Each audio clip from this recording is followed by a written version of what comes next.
सिफात उसमें मौला अली की होती है। वो बहादुर होता है और वो आलिम होता है।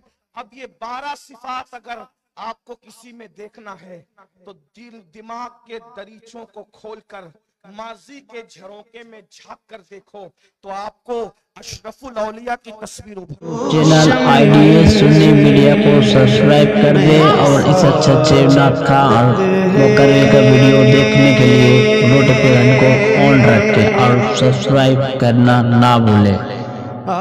के ख्वाजे उस्मान हारून मदद कुन मदद कुन मदद कुन या मोइनुद्दीन चिश्ती।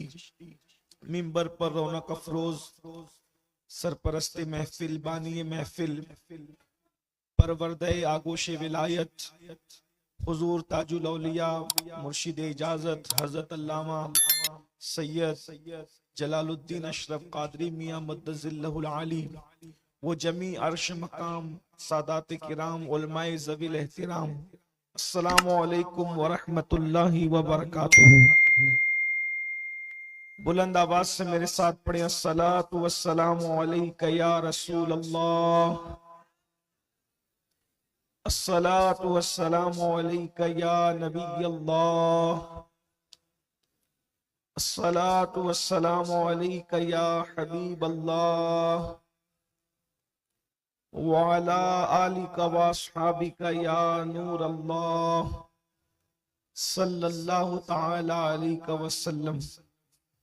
जो तेरा तिफल है कामिल है या गौस, जो तेरा तिफल है कामिल है या गौस, तुफैली का लक़ब वासिल है या गौस, तेरा जर्रा महे कामिल है या गौस, तेरा कतरा महे साइल है या गौस, तेरा कतरा यमे साइल है या गौस, तू अपने वक्त का सिद्दीक अकबर गनीयो हैदरो आदिल है या गौस, हजारों ताबई से तू फजूतर, ये तबका मुजमलन फाजिल है या गौस। वो क्या जानेगा फजले मुर्तजा को जो तेरे फजल का जाहिल है या गौस। हमारा खात्मा बिल खैर होगा तेरी रहमत अगर शामिल है या गौस। आज की ये महफिल पंडवा शरीफ की सरजमीन पर हुजूरे पुरनूर मुर्शिदे मखदूम हजरत पीर सैयदी अलाउलक पंडवी रहमतुल्लाह अलैह के दयार में हम सब उर्स हुजूर अशरफुल औलिया की महफिल में हाजिर हैं। थोड़ी देर के लिए मैं हाजिर हूँ इसलिए कि मुझे जाना है, इसलिए कोई तवील गुफ्तगू करने की बजाय हुजूर अशरफुल औलिया की बारगाह में खिराज अकीदत पेश करके जल्दी आपसे इजाजत चाहूंगा। हुजूर अशरफुल औलिया रहमतुल्लाहि ताला अलैह अल्लाह रब्बुल इज्जत के ऐसे बरगजीदा बंदे हैं कि जिनके बारे में हम आग बन करके ये कह सकते हैं कि वो पैदाइशी वली है। उसकी वजह यह है कि मुजद्दिदे मियत माजिया इमाम अहले सुन्नत ने हुजूर गौसे पाक के लिए यूं अर्ज किया कि जो तेरा तिफल है कामिल है या गौस, जो आपका बच्चा है वो पैदाइशी तौर पर कामिल है। और लोगों को कामिल होने के लिए पैदा होने के बाद मेहनत करनी पड़ती है, लेकिन गौसे पाक के घर में पैदा होने वाला बच्चा पैदाइशी कामिल होता है।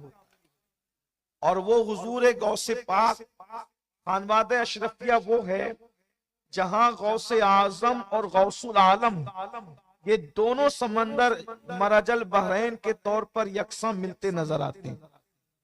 और अशरफुल औलिया उसी मरजल बहरैन के दुर्रे मकनून हैं जिनको हम आंख बंद करके कह सकते हैं कि वो पैदाइशी वली है। वाह वाह वाह सुभान अल्लाह। मैं अपनी गुफ्तगू को अब किसी और तरफ ले जाने की बजाय हुजूर गौसुल आजम दस्तगीर शेख अब्दुल कादिर जिलानी रदी अल्लाह ताला अन्हु ने एक वली की 12 सिफत को बयान फरमाया। वली कौन होता है, वली किसे कहते हैं, बस 10 से 12 मिनट में मैं अपनी बात पूरी करूंगा। आप वली की पहचान आपको मिल जाएगी, आसानी के साथ आप पहचान सकेंगे कि वली किसको कहते हैं। सरकार गौसे आजम जो विलायत तकसीम करते हैं, जिनके दर से, जिनके घर से विलायत तकसीम होती है, वो इरशाद फरमाते हैं जब तक इंसान में 12 सिफात पैदा ना हो जाए उस वक्त तक वो अल्लाह का वली नहीं हो सकता। नमाजी बन जाए, रोजेदार बन जाए, जाकिर बन जाए, पहाड़ों में मुजाहिदा करे, जब तक 12 सिफात का हामिल नहीं होगा उस वक्त तक वो वली नहीं होगा। आसान 12 सिफात, सरकार गौसे पाक फरमाते हैं अल्लाह अपनी 2 सिफात का उसको मजहर बनाता है। वो अल्लाह की 2 सिफात का मजहर होता है, वो रसूलुल्लाह की 2 सिफात का मजहर होता है, वो सिद्दीक अकबर की 2 सिफात का मजहर होता है, वो फारूक आजम की 2 सिफात का मजहर होता है, वो उस्मान गनी की 2 सिफात का मजहर होता है, वो मौला अली की 2 सिफात का मजहर होता है। गौसे पाक ने रसूलुल्लाह के बाद और खुदा के बाद चारों खुलफाए राशिदीन की सिफात का मजहर उसको करार दिया। इससे पता चला ना राफसी वली हो सकता है ना नासबी वली हो सकता है। विलायत अगर कहीं होगी तो सिर्फ और सिर्फ पीवर अहले सुन्नत व जमात के पास होगी। इसलिए कि नासबी के दिल में मौला अली के लिए मोहब्बत नहीं है और राफजी के दिल में शेखैन के लिए मोहब्बत और उल्फत नहीं है, तो ना विलायत वहां नजर आती है ना विलायत यहाँ नजर आती है। अगर विलायत कहीं नजर आती है तो सिर्फ और सिर्फ अहले सुन्नत व जमात में नजर आती है। हुजूर गौसे पाक रज़ी अल्लाह ताला ने इरशाद फरमाते हैं कि जो 2 सिफात का मजहर वली होता है वो अल्लाह रब्बुल इज्जत की 2 सिफात का मजहर, एक तो वो सिफत सत्तारी का मजहर होता है, वो सिफत गफ्फारी का मजहर होता है। यानी वली वो होता है जो लोगों के ऐब को बयान नहीं करता बल्कि लोगों के ऐबों पे पर्दे डाला करता है। अल्लाह रब्बुल इज्जत सत्तार है, जैसे वो बंदों के ऐबों पे पर्दे डालता है, जब वो किसी को अपना दोस्त बनाता है तो सिफत सत्तारी का उसको मजहर बना देता है। वो लोगों के ऐबों को बयान नहीं करता बल्कि लोगों के ऐब पे पर्दे डाला करता है। और इस मिंबर पर अभी आपने अपनी आंखों से देखा कि अल्लाह अकबर, अपने मुरीद को मना किया गया और जब उन्होंने तवज्जो न की तो छिड़की दे करके बताया गया कि अल्लाह वालों की शान क्या है कि यहाँ पर्दे नहीं उठाए जाते बल्कि पर्दे डाले जाते। नारे तकबीर, हाथों को उठा करके नारे रिसालत, नारे हैदरी, सुभान अल्लाह सुभान। जब ताजुल औलिया की पर्दापोशी का ये आलम है तो अशरफुल औलिया की पर्दापोशी का आलम क्या है? वाह वाह वाह वाह वाह वाह वाह, सुभान अल्लाह सुभान अल्लाह। सिफत सत्तारी का मजहर होता है। फिर फरमाया वो सिफत गफ्फारी का मजहर होता है, यानी वो लोगों को मुआफ करता है। अपनी जात के लिए वो लोगों से लड़ाई झगड़ा नहीं करता, इसलिए कि जात के लिए लड़ना ये कुत्तों का काम होता है, जात के लिए लड़ना ये अल्लाह वालों का काम नहीं। वो सिफत गफ्फारी का मजहर होता है। इस आईने में अगर आप हुजूर अशरफुल औलिया की जिंदगी को देखें, मैंने तो उनको नहीं देखा, मैंने सिर्फ लोगों से सुना है, सुनकर मैं इस नतीजे पर पहुंचा हूं।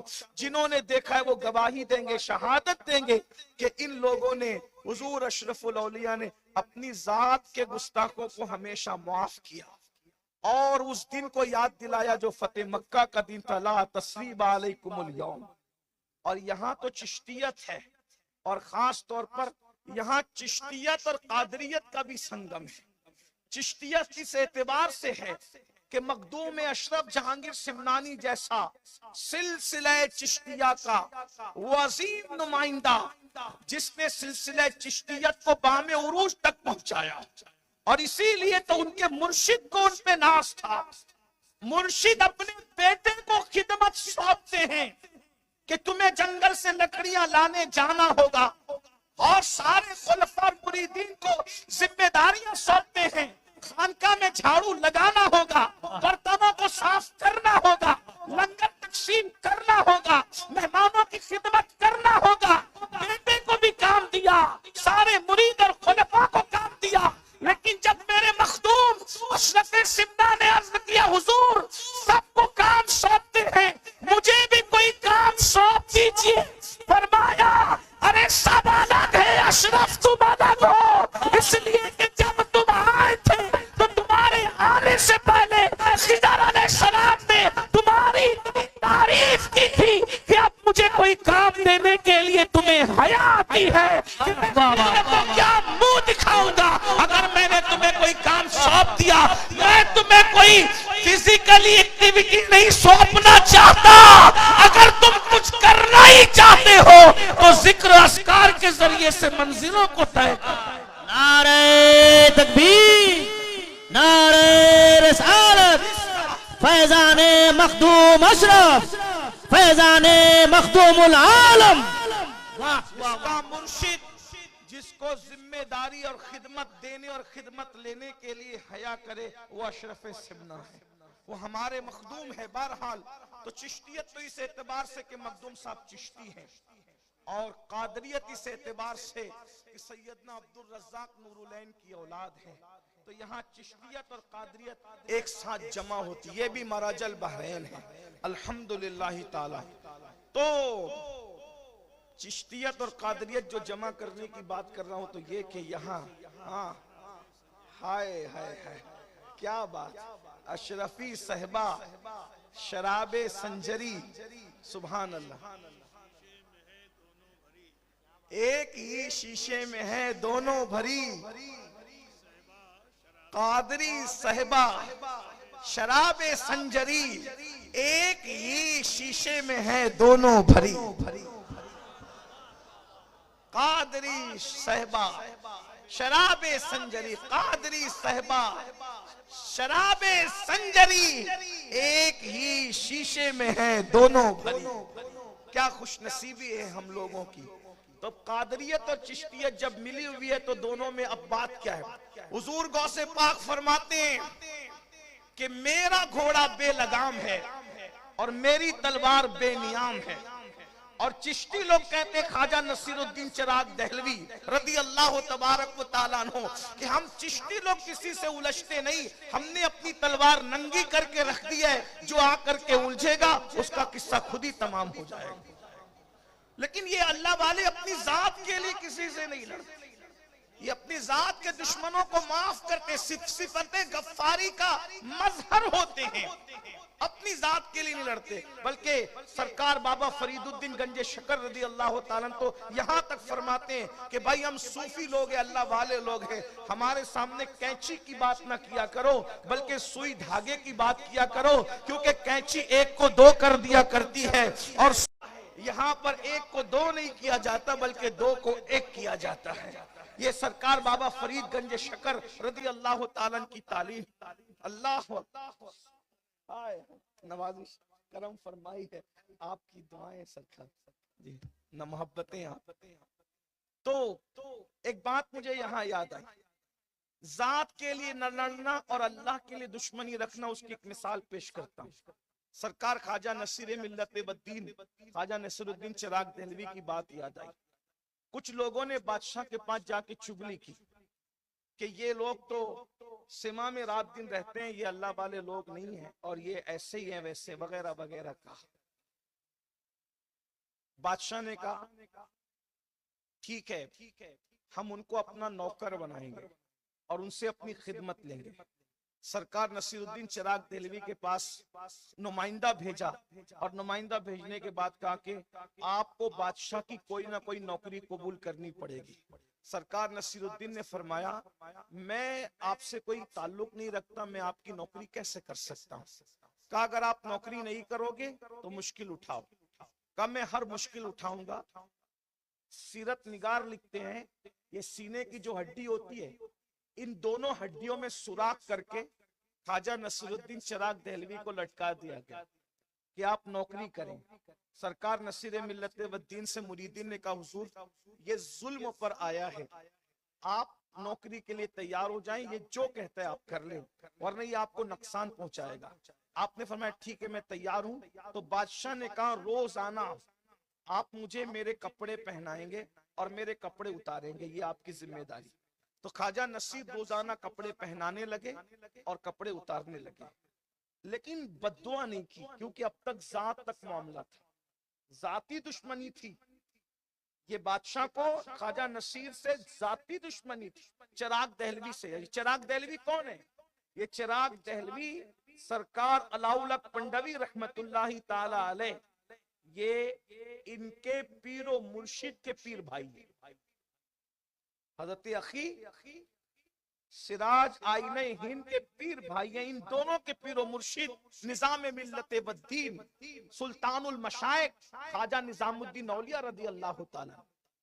जाती दुश्मनी है, हड्डी में सुराख करके लटका दिए गए, लेकिन बद्दुआ नहीं की,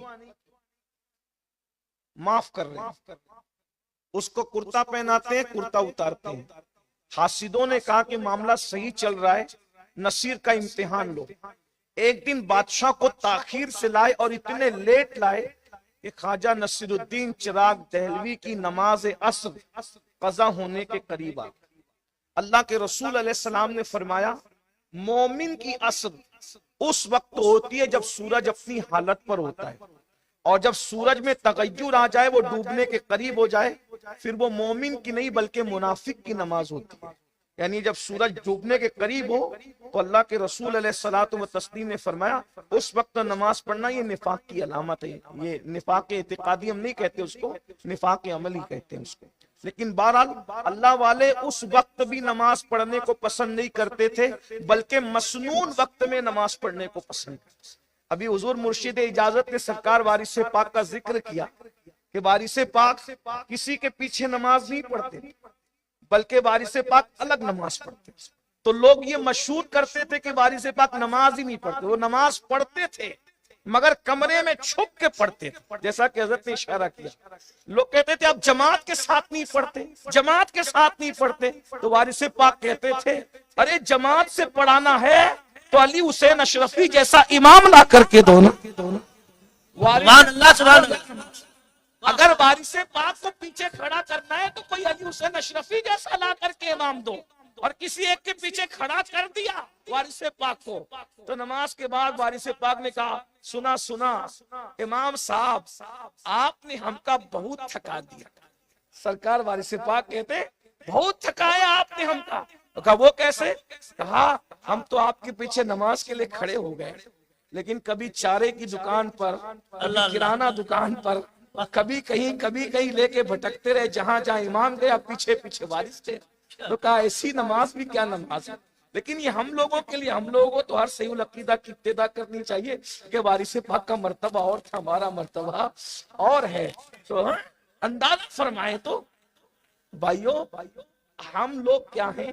किसी ने हज्जाज से कहा ओ हज्जाज तू भी हमारा इमाम, और अबू बकर भी कौम के इमाम थे, तू कितना बदमाश है, वो कितने अच्छे थे। हज्जाज तो हज्जाज था, बदमाश था, लेकिन हाजिर जवाब था। उसने कहा तुम अबू हुरैरा बन जाओ, मैं भी अबू बकर सिद्दीक जैसा बन जाऊं।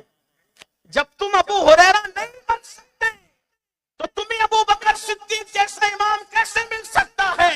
बस मैं यही आपसे कहना चाहता हूँ, जब हम वारिस पाक नहीं बन सकते तो हमें भी अली हुसैन अशरफी मियां जैसा इमाम नहीं बन सकता।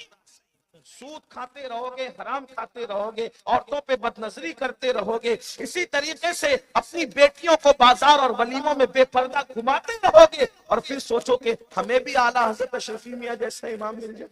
तो बात ऐसी है ना, जैसे हम रहेंगे वैसे, जैसे हम वैसे हमारे इमाम, जैसे हम वैसे हमारे पीर, जैसे हम वैसे हमारे मशाइख। अरे तू खुसरो बन, तेरा पीर निजामुद्दीन महबूब इलाही तो है ना। पीर को तलाश करने की जरूरत नहीं, हमने खुसरो बनना है। तू अशरफ सिन्ना बन जाए तो अलाउल हक पंडवी जैसा पीर होगा। क्या बात है, वाह वाह। अगर तू अल्लाह अकबर कुतुबुद्दीन बन जाए तो तुझे मोइनुद्दीन गरीब नवाज जैसा पीर मिल जाए। लेकिन बात तो इतनी है ना, असल कमी हमारे अंदर है और हम इल्जाम लोगों पे रखते हैं। तो मैं बात ये कह रहा था, क्या बस बात खत्म ही कर दूं। अल्लाह अकबर कि ख्वाजा नसीरुद्दीन चिराग दहलवी के साथ मामला चल रहा था, खिदमत कर रहे थे। इतनी देर से लाए बादशाह को कि सूरज गुरूब होने के करीब आया और नमाज, और आपकी आंखों में आंसू आ गए कि क्या मैं मकरू वक्त में असर की नमाज पढ़ूंगा? गुस्सा आया। अब तक जाती दुश्मनी थी, नसीरुद्दीन ने हर तकलीफ झेली, तकलीफ बर्दाश्त की, लेकिन जब दीन पर बात आई, नमाज तर्क होने की बात आई, नमाज कज़ा होने की बात आई, मकरू वक्त में नमाज पढ़ने की बात आई, तो उसके बाद कुर्ता तो पहनाया और पहनाते हुए आंख में आंसू लेकर बांधते हुए कहा, बांधे नसीर खोले गस्साल। ये वली की जबान, ये वली की जबान है। गुफ्ते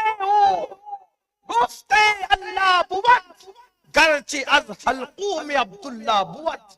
उसकी बोली गोया के खुदा की तरफ से होती है, वो अल्लाह का वली बोलता है, मगर वली की जबान पर खुदा का फरमान जारी होता है कि शान से कहा, बांधे नसीर खोले गस्साल, यानी नसीर बांध रहा है और इसको मरने के बाद अब गुस्ल देने वाला गस्साल खोलेगा। दुनिया ने देखा आज के सूरज के बाद कल का सूरज गुरूब नहीं हुआ और बादशाह मर गया, उसकी रूह परवास कर गई, इसलिए कि अब जान की दुश्मनी की बात नहीं थी, अब इस्लाम की दुश्मनी की बात थी। तो अल्लाह का वली वो होता है जो सिफत सत्तारी और सिफत गफ्फारी का मजहर होता है, वो ना ऐब खोलता है और ना जाती दुश्मनी करने वालों से बदला लेता है।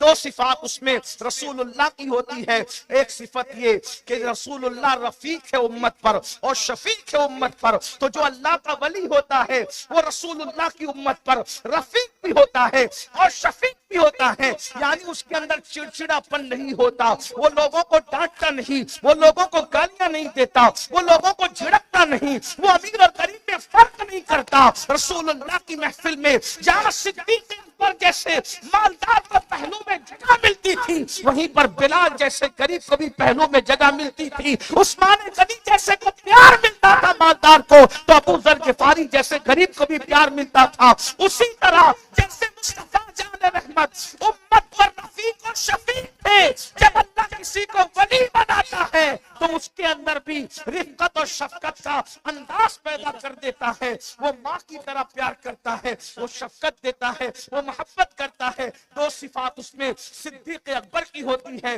वो सादिक होता है, वो मुसद्दिक होता है, यानी कि वो सच बोलता है और सच की तस्दीक करता है। और दो सिफत फारूक आजम की होती है, वो अम्र बिल मारूफ करता है, नहीं अनिल मुनकर करता है। अम्र बिल मारूफ का मतलब ये है वो नेकी का हुक्म देता है और बुरी बातों से मना करता है। उसके सामने जब कोई बुरा काम किया जाए वो बेचैन हो जाता है, वो बुराई को रोक देता है।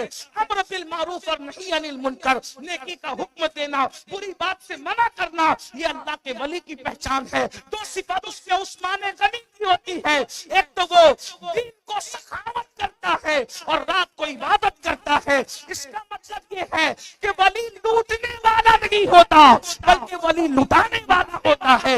हमने हर वली को लूटने नहीं बल्कि लुटाने देखा है। अरे जमीन के ऊपर रहते हैं तो भी उनके नाम पर लोग पलते हैं और जमीन के अंदर चले जाते हैं तो भी उनके लंगर पर हजारों का गुजारा होता नजर आता है। उस्मान गनी की दो सिफात होती है कि वो दिन का सखी होता है, रात का आबिद होता है, और दो सिफात उसमें मौला अली की होती है, वो ये कि वो जाहिल नहीं होता बल्कि वो आलिम होता है और वो बहादुर और शुजा होता है। मौला अली कैसे बहादुर थे, कभी दीवार हिलती है, कभी दर कांप जाता है, अली का नाम सुनकर अब भी खैबर कांप जाता है। पूरी जिंदगी कभी अली के सिपर को कोई गिरा न सका, लेकिन मरहब ने ऐसा वार किया कि मौला अली की सिपर गिरा दी। एक दिन अली की सिपर गिर गई, अली ने सजा क्या दी कि उसके खैबर के दरवाजे को तोड़कर अपनी सिपर बना करके बताया, अली से सिपर छीनोगे तो तुम्हारा दरवाजा तोड़ करके सिपर बनाई जाएगी। और उसके बाद जब उठा करके फेंक दिया, 70 लोग मिलकर भी उठा न सके। फरमाया दो सिफात उसमें मौला अली की होती है, वो बहादुर होता है और वो आलिम होता है। अब ये 12 सिफात अगर आपको किसी में देखना है तो दिल दिमाग के दरीचों को खोलकर माजी के झरोके में झांक कर देखो तो आपको अशरफुल औलिया की तस्वीर उभरती हुई नजर आएगी। अस्सलामु अलैकुम व रहमतुल्लाह।